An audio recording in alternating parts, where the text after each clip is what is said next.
and welcome to another Shropshire walk. Well, we're at the old Abbey Foregate station, just opposite the Abbey Church and at the top end of the car park, Abbey Foregate car park. And the theme today is railways, but not the current railways, two railways that have disappeared.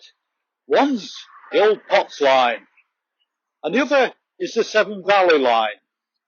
And we're going to be going on a walk just by those two lines, and also mentioning what Shrewsbury meant to the railways. There was huge maintenance yards here that have just about all disappeared. So we're going to talk about those. Before you go on the walk, you might want to have a look around the old railway station, which has been preserved and rebuilt by Shrewsbury Railway Heritage Trust. They've got a really good little museum built in at the back, and it's open about once a month. Have a look at their website to see where it's open. Really interesting. And we're going to just start here. Here we are on the platform. I'm going to walk along the platform, but just for a few yards.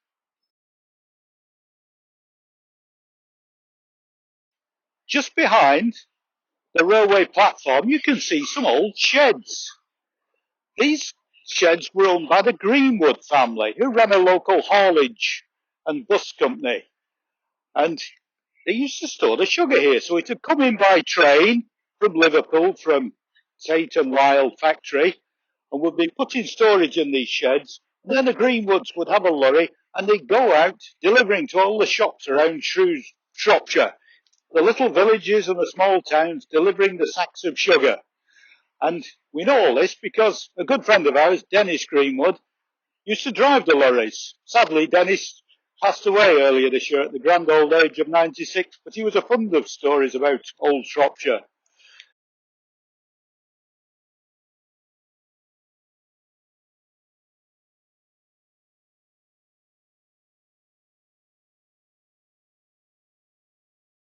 We've walked about a couple of 100 yards just behind Asda, and you come out into these fields here. It's remarkable. You can't see a building, you can barely hear the traffic. You could be 100 miles away from the centre of Shrewsbury. Lovely. Anyway, we carry on walking to the end of these two meadows.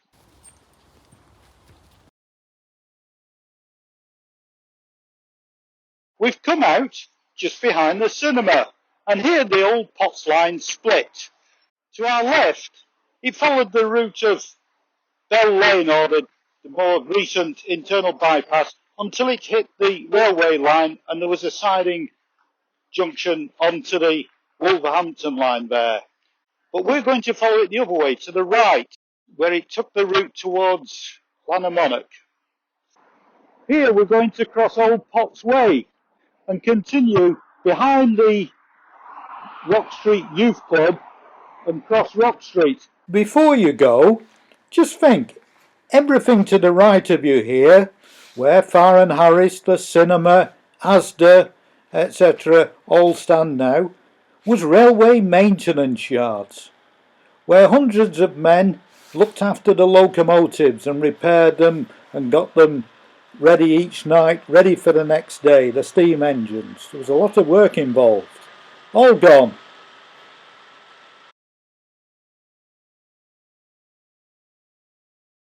Here we are at Rock Street, and you can see clearly where the road narrows and dips, and here the railway, the old Potts Railway, went across on a bridge, and we're going to follow it along the line of the railway that way. So here we are walking along the line of the old Potts Railway. It was an ill-conceived railway. They wanted to build a line from Stoke through Shrewsbury and then out towards Oswestry and then up to the North Wales coast. It was going to be vastly expensive because it had so many rivers to cross and bridges to build. And the company went bust between building a line from just Shrewsbury to a field near Lanarmonnock. And then from the 1860s and the 1880s, it was actually derelict. It was not used at all. Then it was resurrected as a light railway using lightweight rolling stock. And it just about kept going up till the First World War. It was a it was war that made it carry on. Army camps were built, including Nestcliff Camp, and the railway was used to move munitions and men to and from the camps. And in the Second World War, it became a vast enterprise, keeping all these army camps supplied. And it was carried on, funded by the War Department, until it finally closed in 1960. So, the famous Old Potts Line. We've come to the end of this section of the Old Potts Line, and we're going to just bear right round the bungalows and then pick up the line of the Severn Railway, where that came out of Shrewsbury. But you could still follow the line of the Old Potts Way through the estate, and if you cross over the footbridge to Montague Place, have a good look to your left as you go across. You'll see the remnants of a railway bridge, and that's where the Potts Line crossed the main Hereford line and then beetled out towards Millbrace, where there was a station once, and then out towards Lannamonnock. But we're going to bear right along the line of the old Severn Railway.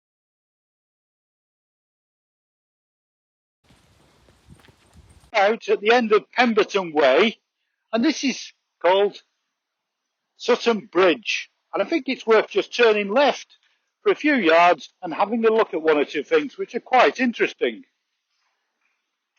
Here we are on Sutton Bridge, looking towards Shrewsbury, and the first thing you notice is this manual signal box. It's still in operation. This is the box where they change the lines, the signals and the lines, so the trains can turn right up to Welshpool instead of carrying straight on to Hereford.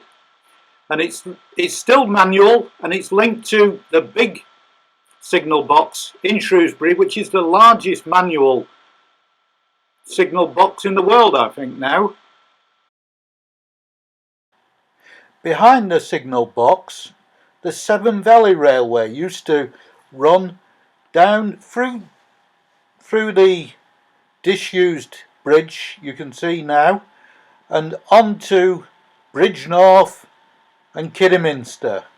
Sadly, this line was closed under the Beeching cuts in 1964, but fortunately the line was rescued between Bridgnorth and Kidderminster by the Preservation Society, and we all know it now as the steam railway, but unfortunately it wasn't possible to save the line between Shrewsbury and Bridgnorth. Some say it's because of the land conditions in the Severn Gorge by the Iron Bridge, where the land slips a lot and it technically would have been very difficult to keep the railway going. But there it is, the end of the Severn Railway between Shrewsbury and Kidderminster. Go back along Betton Street, down from Sutton Bridge Junction, and you come to Raybrook Sports and Social Club, and it's got a very close link with the railways. During the war, there was a big movement to provide hot meals for workers, and this building was requisitioned and became a canteen, serving hot meals 24 hours a day for the people working on the railway, because just by here were all the railway maintenance yards. Remember, at the end of the day, a steam train, it's not like a diesel train that you just switch off like your car and then start again next day. You've got to clear out the engines, the ashes, and clean out the boilers and get them ready for the fires to be lit the following morning. There's a lot of work goes on in maintaining steam engines, which is one of the reasons why they were dropped in the end. But lots of men, hundreds of men, working just round here, and all got a hot meal here at the canteen.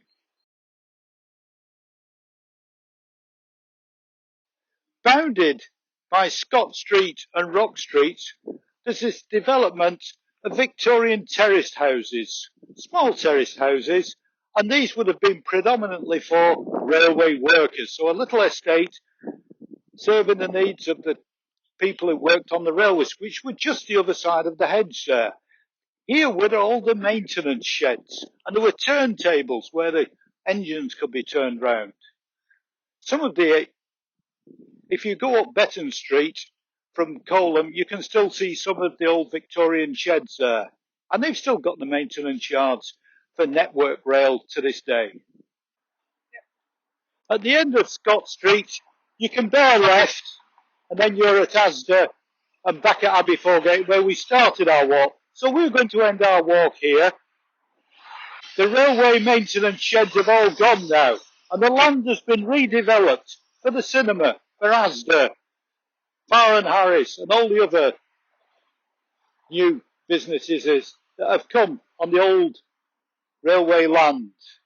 But you can, as we've seen today, you can still see the traces of these lost railway lines.